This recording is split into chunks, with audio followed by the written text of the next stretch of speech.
doing? You're welcome. What can I do for you today? Grandpa, we want to ask a question. Go ahead, my son. What must I do to be successful like you, Grandpa? In business, in ministry, in politics.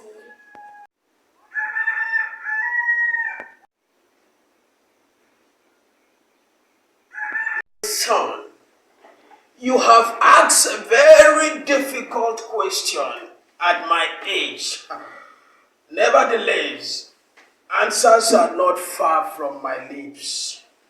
Number one, seek ye first the kingdom of God and his righteousness, and you shall be successful in life, in everything that you do. That's according to the Gospel of Matthew chapter 6, verse number 33. You need to be alive to be successful.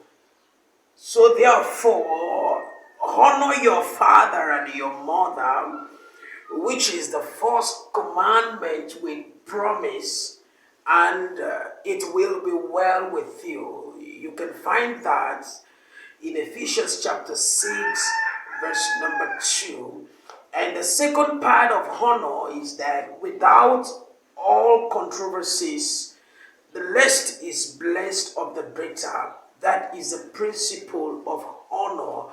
So you've got to honor your father and your mother. And it will be well with you. Invest in your future and don't gamble with it. Disconnect and disassociate from people that does not look like your future. Sometimes you need to go the journey alone. And finally, my son, do the best you can to become the best you want. Understood? Yes, Grandpa. My son, do you have any other question to ask Grandpa now that I am alive? Grandpa, we need to allow you to rest until we come back next time. And keep my garment clean. Goodbye. Goodbye. Goodbye, my son. Goodbye.